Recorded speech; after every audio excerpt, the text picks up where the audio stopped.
Dr. Dominic Willmott, a research fellow in psychology at the University of Huddersfield, wants to exclude bias, particularly in rape cases.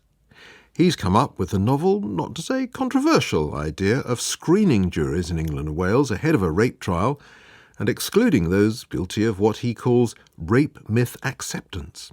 Bias can be both explicit. People can endorse explicit views and opinions towards things such as race, and it's clear to see that they are biased in that particular issue.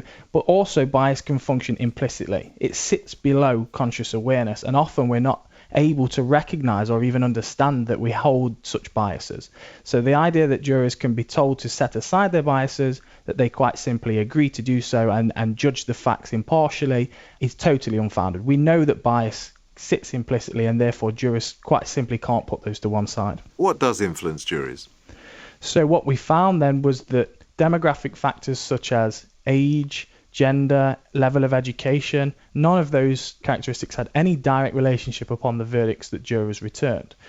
Self-esteem had no direct relationship. I was surprised to find that. The most important variables was the crime-specific attitudes, so rape myth acceptance, but also psychologically, strong psychological traits such as egocentricity, interpersonal manipulation, a lack of empathy was a very important variable. We found those to directly implicate the verdict that jurors would return. Effectively, if you score high in these personality traits, you are significantly more likely to return a not guilty verdict. And when you say rape myth acceptance, what are you referring to?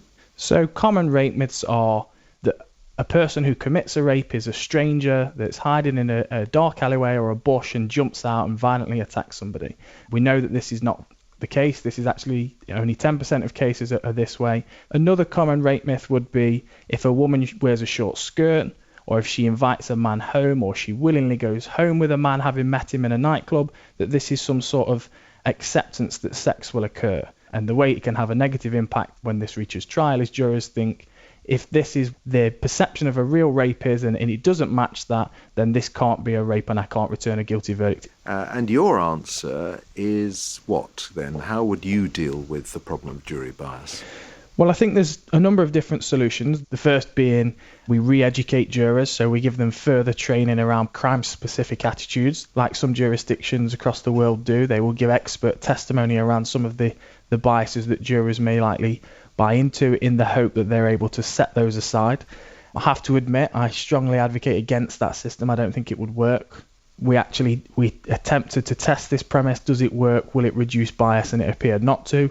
Another solution, which is growing in popularity throughout the UK, is this notion of actually removing the jury process altogether. We have judge-only trials within particular cases that are known to have a number of difficulties, for example, rape cases and sexual offences. Of course, you'd still have judicial bias. You'd have the risk that the judge was biased, and I suppose the risk would be greater if there was just one person deciding on guilt or innocence rather than 12. Judges, in fact, have, I believe, at least a few days, if not a full week's training around what rape myths are, why not to accept them, how not to accept them within the UK. So there's some argument that a judge would be in a better position to administer the law exactly as it is, to the letter of the law, whereas jurors are perhaps not able to, not having that knowledge. You recommend some degree of juror screening before a trial. How would that work? Yeah, this is the solution that I think will ultimately fix the problem. I think the science and the psychology is rigid enough that we can implement a screening procedure. Often I get criticised for this perspective, I have to say, because people think I'm advocating a US-style jury screening system. Couldn't be further from the truth. The US system doesn't work effectively, in my opinion. It's not based in any scientific or psychological methods per se.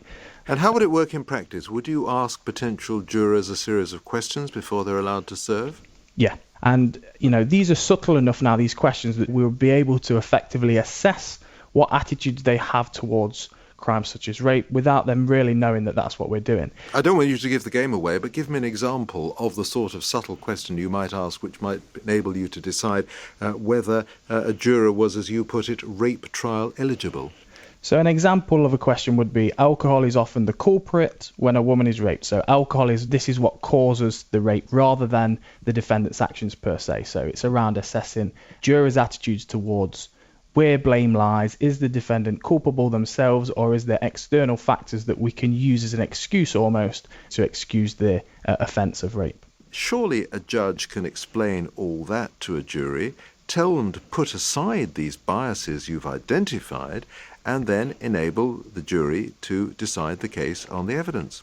Well, in theory, yes, they can, and they do. What my research would suggest, as well as a number of others, is that these attitudes, these beliefs, these myths that jurors buy into are so deeply ingrained, they're so deep-rooted that they're almost unable to set them aside. They can't physically set them aside. Dr. Dominic Willmott from the University of Huddersfield. And I don't think we've heard the last word on that particular hot potato.